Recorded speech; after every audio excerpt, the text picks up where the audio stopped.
الحمدللہ وکفا وسلام علی عبادہ الذین اصطفیٰ، اما بعد۔ محترم سامعین و ناظرین حضرات، آج ہم اعتکاف کے سلسلے میں گفتگو کریں گے۔ آج کا ہمارا موضوع ہے اعتکاف۔ حضرت عائشہ صدیقہ رضی اللہ تعالی عنہا روایت کرتی ہیں ان النبی صلی اللہ علیہ وسلم کان یعتکف عشر الاواخر من رمضان حتی توفاہ اللہ، یعنی حضور صلی اللہ علیہ وسلم کا یہ معمول تھا کہ حضور صلی اللہ علیہ وسلم ماہ سیام کے آخری عشرے میں اعتکاف فرمایا کرتے تھے، یہاں تک کہ حضور صلی اللہ علیہ وسلم اس دنیا سے تشریف لے گئے۔ اعتکاف کے بڑے فوائد ہیں، اس کے بڑے ثمرات ہیں، نتائج ہیں، اس کے بارے میں بڑے ثواب اور وعدے احادیث پاک میں وارد آئے ہیں۔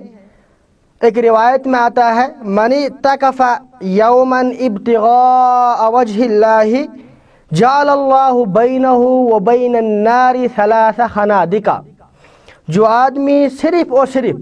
اللہ تعالیٰ کی رضا کے لیے، اللہ تعالیٰ کی خوشنودی کے لیے فقط ایک دن کا اعتکاف کرے گا، اللہ اس کے اور نار جہنم کے درمیان 3 خندقوں کی دوری کو پیدا فرمائیں گے۔ یعنی صرف ایک دن کا آدمی اعتکاف کرے گا تو اس کے برکت میں اللہ تعالیٰ اس کے اور جہنم کے درمیان میں دوری پیدا فرما دیں گے۔ یہ ہمارے لیے بڑی سعادت مندی اور خوش بختی اور خوش قسمتی کی بات ہے کہ آدمی ایک دن اعتکاف کرتا ہے، جس کے نتیجے میں اللہ تعالیٰ اس کو جہنم سے آزادی عطا فرماتے ہیں۔ حدیث پاک میں آتا ہے جو اعتکاف کرنے والا ہوتا ہے یہ کامل الحسنات، یعنی بہت سارے ایسے امور ہیں جن کو اعتکاف کرنے والا ادا نہیں کر سکتا ہے، مثلا نماز جنازہ ہے اس میں شرکت نہیں کر سکتا ہے، یا کسی کی عادت ہے، کوئی بیمار ہے وہاں نہیں جا سکتا ہے، بہت سارے کہیں باہر تفسیر قرآن ہو رہی ہے یا درس چل رہا ہے کسی جگہ، یا کسی جگہ اجتماع ہے، قرآنی اجتماع ہے، یا کسی جگہ واعظ تبلیغ ہو رہی ہے، اس میں شرکت نہیں کر سکتا ہے۔ لیکن اگر اس کے دل کے اندر یہ ارادہ تھا کہ میں وہاں شرکت اگر نہ ہوتا اعتکاف میں تو شرکت کرتا، اس کو اس کا برابر ثواب ملتا رہے گا۔ حدیث پاک میں آیا ہے کہ جو اعتکاف کرے گا غفر لہ ما تقدم من ذنبہ، تو اللہ تعالیٰ اس کے تمام گناہوں کو جو اس کے صغیرہ ہو گئے ہیں، اللہ تعالیٰ اس کے تمام صغائر گناہوں کو معاف فرمائیں گے۔ یہ کچھ کام ایسے ہوتے ہیں جو ہمیں اعتکاف کے اندر کرنے ہوتے ہیں، اور کچھ ایسے ہوتے ہیں جو ہمیں نہیں کرنے ہوتے ہیں، اور یہ جو ثواب ہے، جو وعدے ہیں، یہ تبھی ہوں گے یہ تبھی ہم کو ملیں گے جب ہم اعتکاف کو اس طریقے سے کریں گے جس طریقے سے اللہ اور اللہ کے رسول صلی اللہ علیہ وسلم کا حکم ہے۔ اگر ہم اس طریقے سے نہیں کریں گے تو بعض دفعہ ثواب ہی نہیں ملے گا، بعض دفعہ ادا ہو جائے گا، بعض دفعہ قضا کرنی پڑے گی۔ تو سب سے پہلے کوشش کرنی ہے کہ اعتکاف کرنے والے کی نیت صحیح ہونی چاہیے، کوشش کرنی ہے کہ جتنی نیت صحیح ہوگی اتنا زیادہ ثواب ملے گا، کوشش کرنی ہے ہمارے اعتکاف کے ذریعے اللہ تعالیٰ خوش ہو جائے، ہمارے گناہ معاف ہو جائے، اللہ تعالیٰ ہم سے راضی ہو جائے، اور کوشش کرنی ہے کہ اعتکاف کے اندر اکثر اوقات جو ہے ذکر کے اندر، تسبیح کے اندر، اذکار کے اندر اور نوافل کے اندر، درود کے اندر گزرنا چاہیے۔ ایسا نہ ہو کہ ہمارے اکثر اوقات موبائل چلانے میں یا غیر ضروری اوقات میں ہمارا جو یہ اہم اور قیمتی ٹائم ہے وہ ضائع ہو جائے۔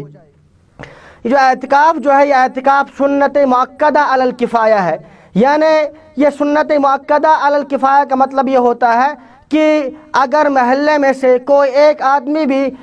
اگر اعتکاف کرے گا تو بقیہ جو باقی ہمارے حضرات ہیں ان کے ذمے سے ساقط ہو جائے گا۔ اگر محلے کے اندر کوئی بھی آدمی اعتکاف نہیں کرے گا تو ساری کی ساری بستی جو ہے وہ گنہگار ہو جائے گی۔ اصل ہمارا مقصد اعتکاف کرنے کا یہی ہوتا ہے کہ اللہ تعالیٰ نے اس ماہ سیام کے اندر بہت بڑی ایک رات آتی ہے کہ جس کے ثواب اور جس کے وعدے بہت ہی زیادہ ہے. ہر ایک آدمی اس کو پا نہیں سکتا ہے، وہی پائے گا جو آخری عشرے کے اندر جو اعتکاف کرے گا. یقینی طور پر یہ بات ہے، جب ایک آدمی اعتکاف کرے گا اس کو شب قدر ضرور ملے گی. اور کچھ عام طور پہ کوتاہیاں ہو جاتی ہیں. مثلا عام طور پہ یہ مشہور ہے کہ جو معتکف ہے اس کو عورت کی نگاہ نہیں پڑنی چاہیے، یا اگر اس نے کسی عورت کو دیکھ لیا تو اعتکاف ٹوٹ جائے گا. ایسی بات نہیں ہے، کچھ کوتاہیاں ہو جاتی ہیں. علماء کرام کو چاہیے کہ وہ اس مسئلے کو بیان کریں کہ اگر کسی کی نظر معتکف پر پڑ جائے گی یا معتکف کی کسی عورت پہ پڑ جائے گی تو دونوں صورتوں میں جو ہے اعتکاف نہیں ٹوٹتا ہے. اب کبھی ایسا ہوتا ہے کہ آدمی کسی عذر کی بنا پر مسجد سے، کچھ ایسے عذر ہوتے ہیں آدمی ان عذر کی بنا پر مسجد سے باہر نکل سکتا ہے. مثلا اس کو بشری تقاضے ہیں، حاجات ہے اپنے، اس کو وضو کرنا ہے، یا اگر وہ مسجد میں تھا تو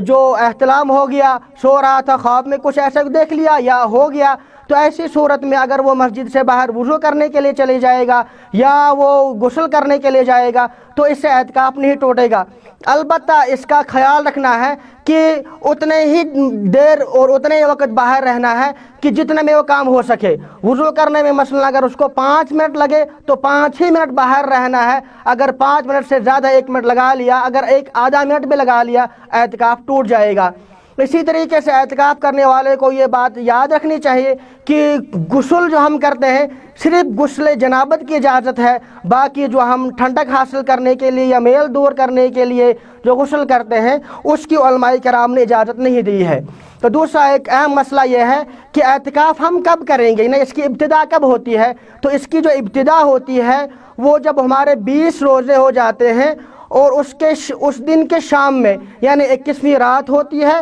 تو اس دن غروب آفتاب سے پہلے ہمیں چاہیے کہ ہم جو اعتکاف مسجد میں داخل ہو جائیں، جو اعتکاف کرنے کے لیے جو ٹھکانہ ہے جو ہم نے جگہ بنا رکھی ہے ہم وہاں پہنچ جائیے.